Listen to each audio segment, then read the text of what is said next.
Perubahan itu adalah sunnatullah, tetapi ada orang yang eksis dengan perubahan karena dia adaptif. Ada yang dia menjadi fosil dan mumi kemudian jadi ditempatkan di museum serta dikenang sekalipun dia sudah masih junior begitu. Dia mati sebelum kematiannya karena nggak adaptif terhadap perubahan. Bagaimana era digital hari ini perlu kita kapitalisasi, perlu kita tumpangi untuk kepentingan hal-hal yang bersifat kebaikan. Kita punya nilai, kita punya ajaran itu harus dibumikan, dan salah satu cara membumikannya adalah dengan mengadaptasi terhadap perubahan.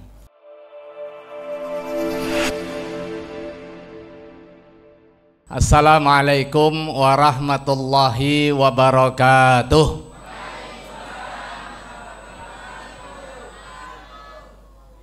Bismillahirrahmanirrahim. Shadaqa wa'dah wa nasara 'abdah wa a'azza jundah wa hazamal ahzaba wahdah, wassalatu wassalamu ala rasulillah wa la hawla wa la quwwata illa billah.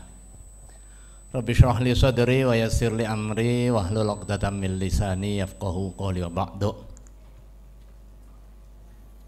Ini enggak ceramah tapi penunggu buka puasa. Kalau penunggu buka puasa kebagiannya masih banyak, itu harus nyari-nyari bahan. Hadratul Mukarramin, para masyayikh, para alim ulama, mobil khusus Al-Mukarram Kiai Haji Zaki Mubarak, guru kita semuanya, mataan Allah bi umuduli hayatih, Mustasyar PBNU, Ketua Lembaga Dakwah PBNU periode 2010-2015. Beliau ini salah satu di antara sedikit dari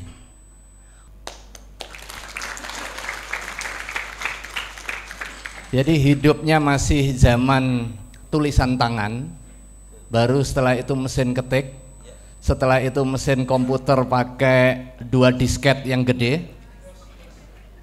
pakai DOS dan juga Lotus WS. Dan hingga kini beliau lebih banyak followersnya dari saya. Yang bisa jadi mungkin juga lebih banyak followersnya dari mantan ketua umum IPPNU. Artinya perubahan itu adalah sunnatullah, tetapi ada orang yang eksis dengan perubahan karena dia adaptif. Ada yang dia menjadi fosil dan mumi kemudian jadi ditempatkan di museum serta dikenang sekalipun dia sudah masih junior begitu. Dia mati sebelum kematiannya karena nggak adaptif terhadap perubahan. Dan apa yang dimiliki oleh Kiai Zaki Mubarak ini perlu menjadi teladan.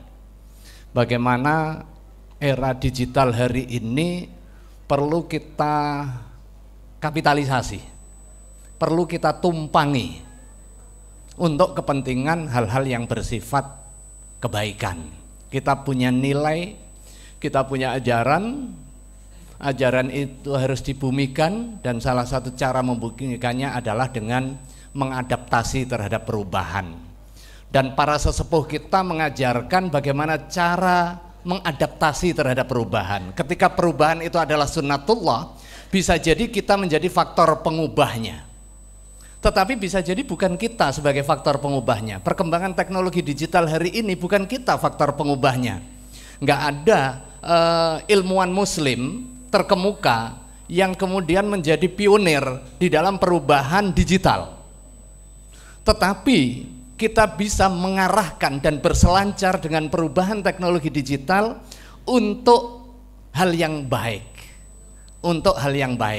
Jadi followers yang baik, followers yang punya batu pijak, followers yang punya mabda. Jangan followers yang nggak punya batu pijak. seperti sindiran baginda Rasulullah SAW, la takun imma'ah, jangan menjadi imma'ah. Ketika orang baik ikut baik, ketika orang buruk ikut buruk, ketika berubah ke kanan ikut ke kanan, kiri ikut ke kiri. Tetapi begitu ada perubahan, kita jelas posisinya, patokannya jelas. Di sini kita berposisi dan kita yang kemudian menentukan pergerakan perubahan itu kemana, dengan tali yang sangat kuat itu.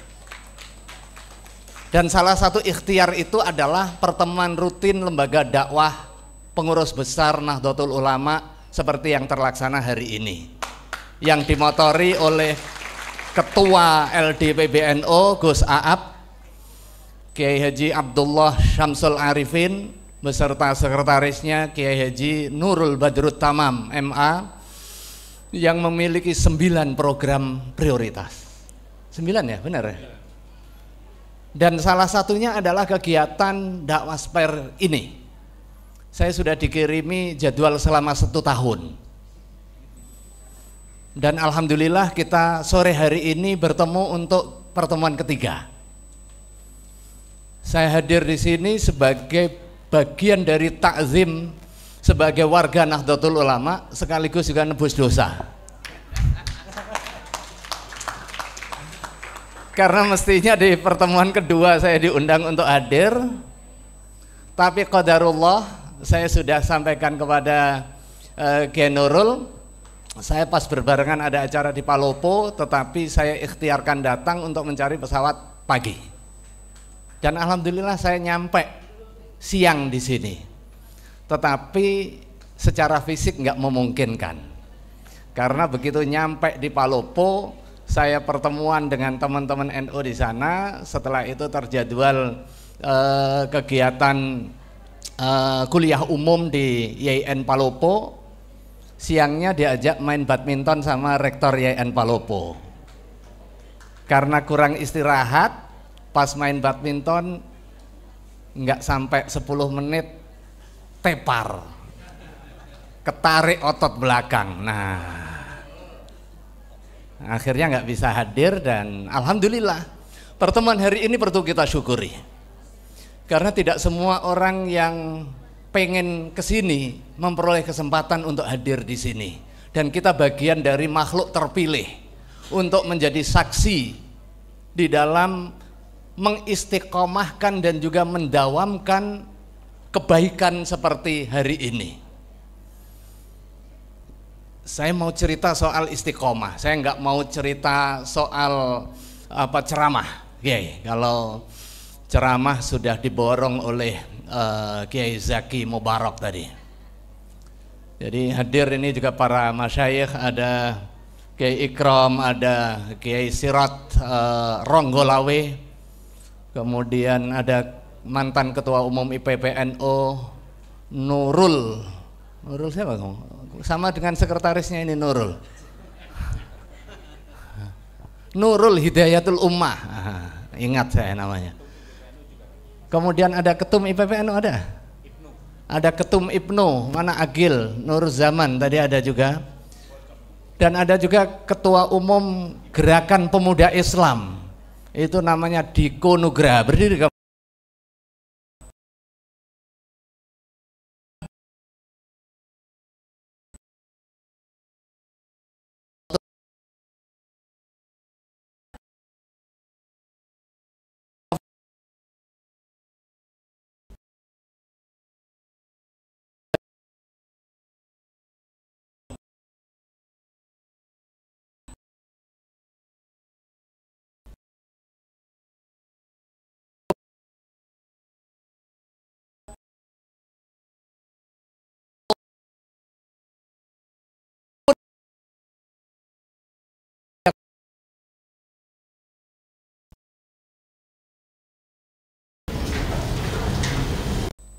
sebagai sebuah rutinitas organisasi. Beliau jaga terus komitmen secara istiqomah, sekalipun mungkin peserta rapatnya masih belum hadir secara keseluruhan. Nah, istiqomah ini plusnya disiplin. pada saat beliau memimpin NU sebelum jadi Rais Am, beliau pernah menjadi Khatib Am, pernah menjadi koordinator Suriah. Nah, koordinator Suriah. Jadi zaman beliau aja itu ada koordinator Suriah. Ada Rais Am, ada Wakil Rais Am, ada Rais. Beliau jadi koordinator Raisnya.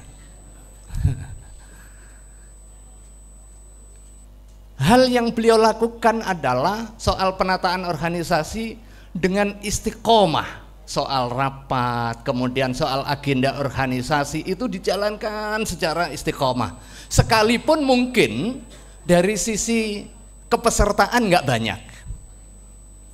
Termasuk pada saat beliau menjadi Rais Am, pada saat beliau menjadi Ketua Umum MUI, pada saat beliau menjadi Wakil Presiden.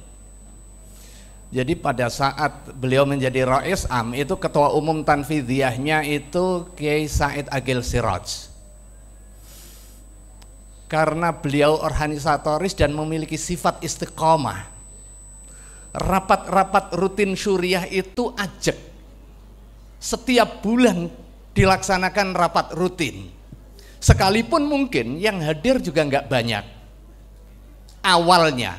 Tetapi begitu dijalankan terus istiqomah, lama-lama pengurus Suriah yang lain hadir secara berbondong-bondong, bisa hadir dengan kesadaran, bisa juga hadir karena kesungkanan. Tetapi dengan gerakan istiqomah yang dilakukan oleh Kiai Ma'ruf Amin bisa menarik sekaligus juga menjadi teladan. Jadi waktu itu yang paling banyak rapatnya justru Suriah dibanding Tanfidiyah. Dan yang kedua soal kedisiplinan. Ini soal kedisiplinan. Beliau pada saat melaksanakan rapat, begitu diundang jam 14, ya tepat jam 14, beliau hadir, duduk. Ya, akhirnya yang lain juga menyesuaikan. Pada awal-awal mungkin dipikir ini kayak nggak mengikuti kebiasaan NU ya.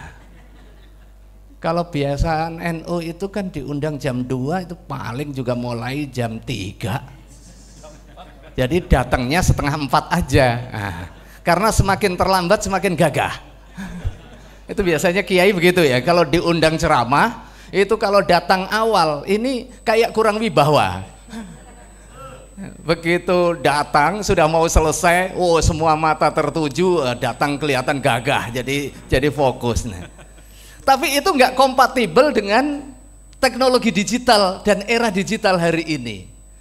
Dan model serta pola Kiai Ma'ruf dengan istiqomah dan juga kedisiplinan ternyata itu kompatibel dengan era digital hari ini yang menuntut ketepatan waktu, yang menuntut keistiqomahan orang dan menuntut profesionalitas. Sekalipun enak retorikanya, dalam ilmunya, tetapi nggak tepat waktunya, nggak akan diundang lagi kalau diundang di TV. Karena apa? Karena di TV ada durasi. Time as money itu benar-benar terjadi di dalam ritme siaran televisi. 1 detik itu bisa puluhan bahkan ratusan juta. Kalau kita terlambat 5 menit saja pada saat live, berarti loss opportunity-nya bisa sekian ratus juta.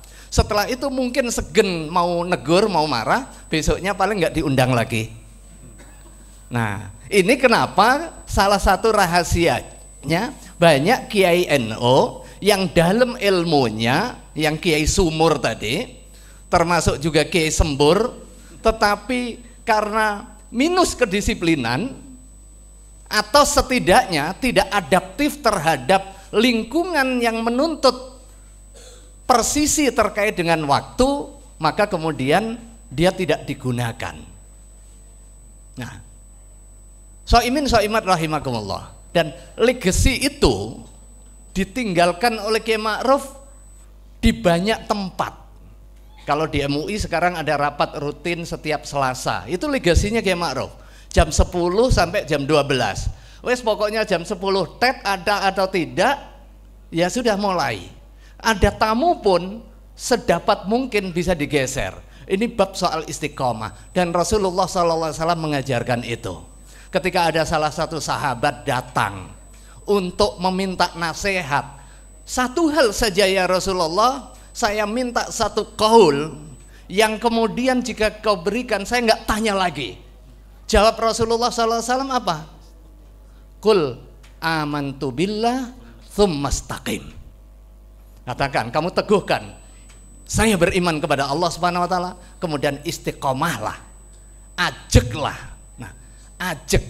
Jadi tsumma istaqim, kemudian ajeklah. Dan ini sebenarnya terjemahan dari ayat Al-Qur'an, innalladzina qalu rabbunallah tsumma istaqamu tatanazzalu alaihimul malaikah. Alla takhafu wa la tahzanu wa abshiru bil jannah allati kuntum tu'adun. Shaimin shaimat rahimakumullah. Nah, kedisiplinan ini menjadi value kita, terutama terkait dengan dakwah digital kita. Kiai Zaki punya ilmu dalam, disiplin beliau, dan istiqomah. Istiqomah di dalam jalur dakwah, istiqomah di dalam jalur tarbiyah. Beliau diberikan amanah. Jarang-jarang orang diberikan amanah di masjid elit Menteng, di masjid Sunda Kelapa. Dan beliau bagian dari orang yang sedikit itu. Saya yakin salah satu faktornya adalah soal keistiqomahan. Nah, contoh yang kedua soal orang yang istiqomah yang bisa kita teladani siapa? Ketua LDNO periode siapa? Kiai Nuril Huda, Allah yarham, pendiri PMII. Nah, Diko ini sekalipun ketua umum Gerakan Pemuda Islam yang kantornya di Menteng, yang identik dengan garis keras, tapi dia ketua umum PMII Jakarta Pusat. Berdiri dong. Nah, ini Diko ini, kader saya. Nah, pendiri PMII Kiai Nuril Huda itu adalah sosok dari sedikit kiai sepuh yang sangat istiqomah, disiplin, ringan kaki. Kemanapun diundang beliau hadir. Siapapun yang mengundang, kalau ada kesempatan nggak bentrokan dia hadir. Hatta pada saat saya datang ke Jakarta, kemudian PMI Komisariat, saya 8 bulanan kehamilan istri saya undang, beliau hadir di Gang Murtado itu. Jalannya sekarang nggak tahu, masih ada, belum digusur, tapi udah dikepung. Masih ya orang Murtado ini. Masih kan di sampingnya masjid itu, masjid apa namanya, Masjid Murtado. Beliau hadir dengan keistiqomahannya dan cerita khasnya, cerita khas soal guru ngaji yang sangat ikhlas. Nah, kalau ngaji dulu itu ngaji turutan ya, model apa Baghdadi gitu, alif fathah a, ba fathah ba, ta fathah ta. Nah, pada suatu waktu ini ada guru ngaji dengan keikhlasannya, bayar juga nggak jelas gitu. Tapi suatu waktu ini kehabisan beras istrinya. Udah naik sepeda ongklek itu, krek kriek gitu. Udah menempuh perjalanan hampir 15 kilo, datang yang seharusnya gajian nggak gajian. Ya udahlah kalau gitu, pada santri-santrinya itu dikumpulin tuh, ya udah kasih PR diambil lah bukunya, ini nanti kasih ke bapakmu ya, dikasih PR. Jadi PR huruf Arab itu ba fathah ba, ya fathah ya, ro fathah ro, ba ya ro. Gitu. Udah ini kirim ke, ini PR, nanti ajak bapakmu untuk belajar bareng. Nah begitu nyampe bayar, waduh ini belum panen ini katanya. Udah kalau gitu dikasih tulisan lagi sama bapaknya, ini nanti kasih gurunya ya, ini udah dibenerin, ini udah bagus. Dikasih bailsan, sod fathah so, ba fathah ba, ro fathah ro. Nih kirim gurumu. Apa ini? Sobaro. Suruh sabar. Ya Allah ya Rabbi. Al-Fatihah. A'udzubillahi minasyaitonirrajim. Bismillahirrahmanirrahim. Alhamdulillahirabbil alamin. Arrahmanirrahim. Maliki yaumiddin. Iyyaka na'budu wa iyyaka nasta'in. Ihdinas siratal mustaqim. Siratal ladzina an'amta 'alaihim ghairil maghdubi 'alaihim waladdallin. Amin.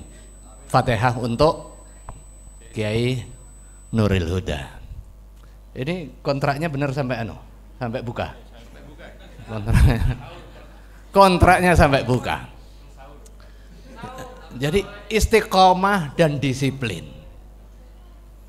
Hal yang berikutnya yang pernah juga saya berinteraksi. Saya berinteraksinya pada saat aliyah. Ini dengan tokoh yang belakangan saya tahu beliau tokoh legendaris, salah satu figur ini wali mastur lah ini di Nahdlatul Ulama. Allah yarham Kiai Haji Abdul Muhid Muzadi. Pada saat saya aliyah di Jember, ya karena waktu itu biasa-biasa saja kita tahunya. Sama beliau itu istiqomahnya, ringan kaki, disiplin. Beliau kesehariannya itu guru aliyah, guru man kalau nggak salah ya. Kesaben. Nah rumahnya itu di Jember Kota, di dekat masjid Sunan Kalijogo. Kemudian suatu waktu saya ikut Makesta. Nah ini Ibnu ini. Jadi ini jelek-jelek alumni Ibnu. Jadi ikut Makesta. Waktu itu yang ngader ketua umum komisariat besarnya itu Abdullah Azwar Anas. Panitianya Gus Mama. Madini Faruk. Madini Faruk. Tempatnya di Villa Kembangan, jadi masih ingat itu tahun 93-94 lah. Nah yang hadir ada Gus Yus, ada Kiai Muhid. Nah Kiai Muhid ini di samping sosok yang istiqamah, disiplin, yang mensyarahi kalau tidak menginspirasi, salah satu magnum opus dari Kiai Ahmad Siddiq yang terkenal dengan trilogi ukhuwahnya, ukhuwah Islamiyah, ukhuwah Wataniyah, dan juga ukhuwah Basyariyah atau ukhuwah Insaniyah. Dengan kedalaman ilmunya beliau memberikan syarah dan memberikan penjelasan. Nah, bagaimana manifestasi nilai-nilai mabda Nahdlatul Ulama yang salah satunya adalah prinsip tawassut dan juga tawazun, yang kemudian membangun relasi dengan trilogi ukhuwah.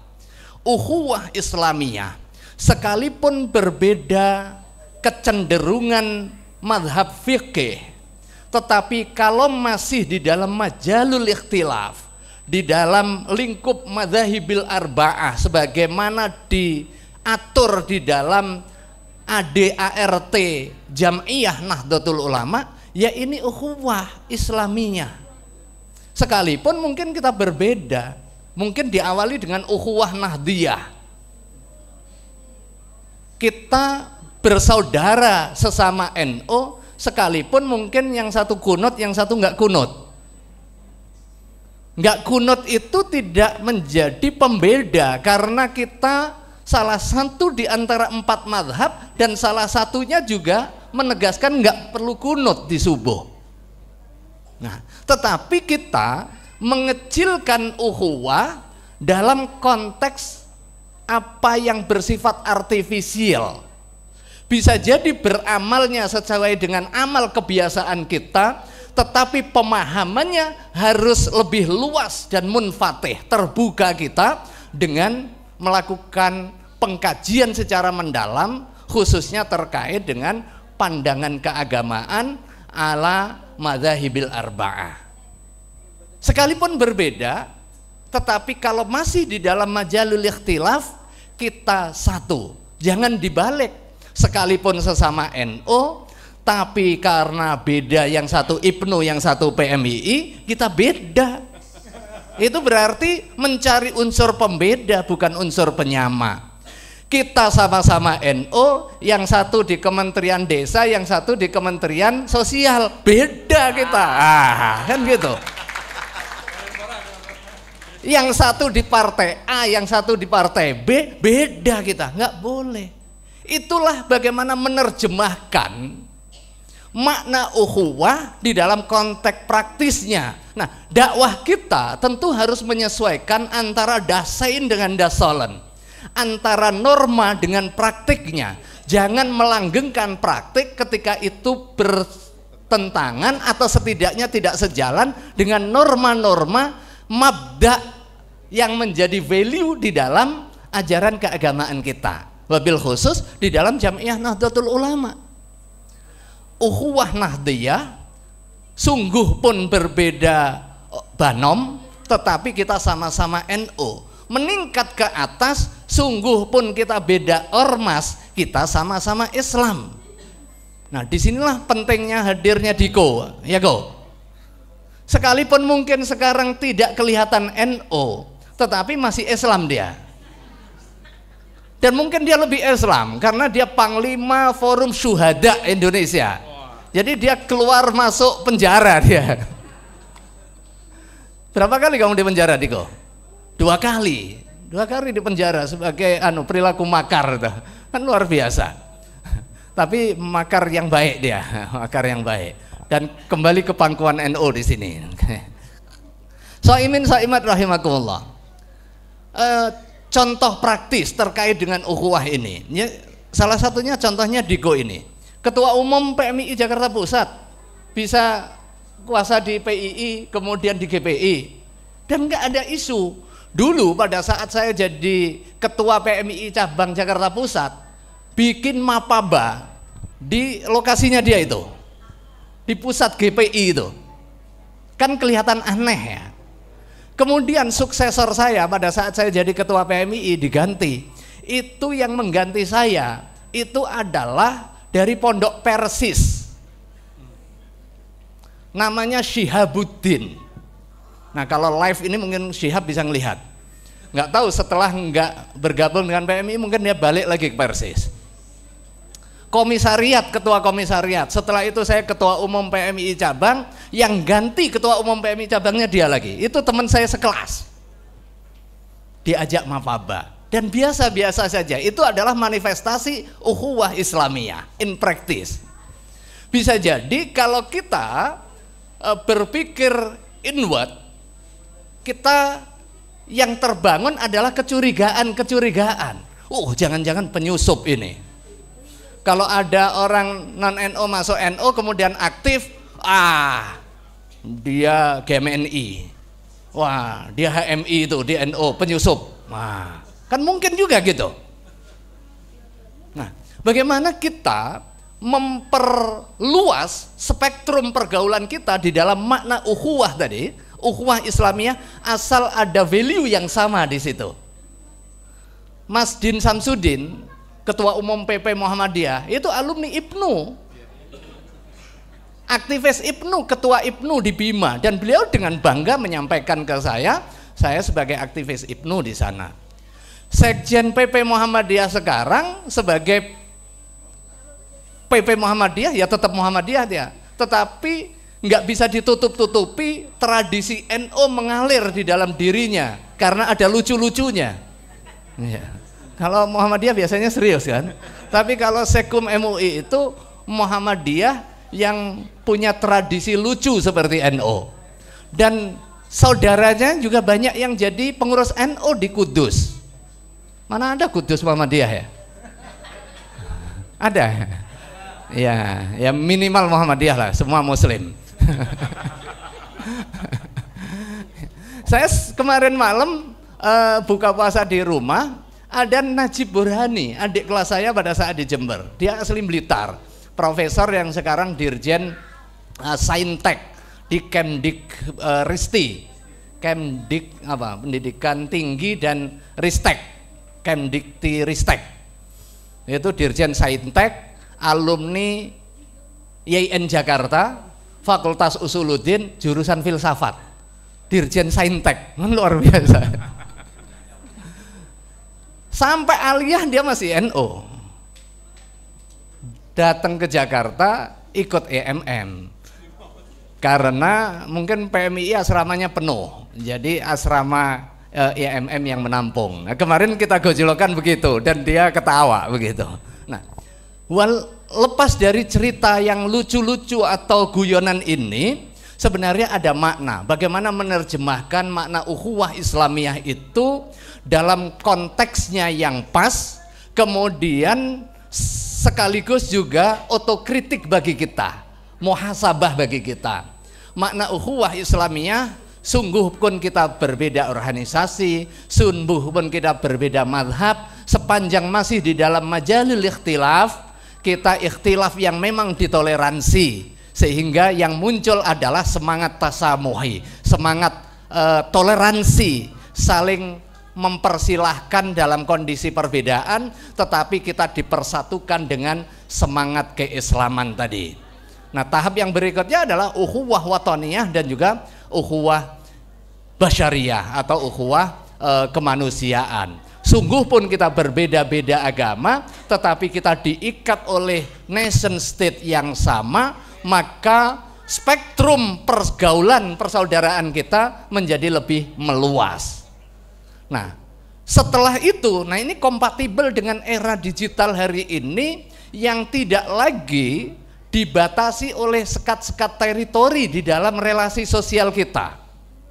Kalau dulu mobilitas orang itu banyak sekali barriernya karena barrier teritori, soal paspor, soal izin masuk, demikian juga barang. Orang juga demikian, barang juga demikian. Kena pajak sekian banyak, kemudian harus lewat pabeanan, harus lewat izin-izin yang sangat rumit. Hari ini sudah tidak lagi. Orang bisa bergerak kapan saja, mau asal punya paspor. Termasuk juga kalau kita mau umroh, cukup visa transit aja. Pada saat kita ke ASEAN ya cukup berangkat kayak kita ke Surabaya saja. Itu pergerakan orang. Pergerakan barang juga demikian. Dari Thailand, dari China, dari Kamboja, dari Jepang, dari Korea, yang diproduksi hari ini, esok atau lusa mungkin sudah di meja makan kita. Sehingga kita juga harus adaptif terhadap perubahan yang seperti ini, termasuk juga mengantisipasi perubahan dalam konteks pangan, dalam konteks memperoleh informasi dan lain sebagainya, menyaring budaya. Karena apa yang terjadi di Amerika hari ini akan berpengaruh secara langsung di dalam kehidupan kita, baik soal sosialnya, soal politiknya, soal ekonominya, soal budayanya.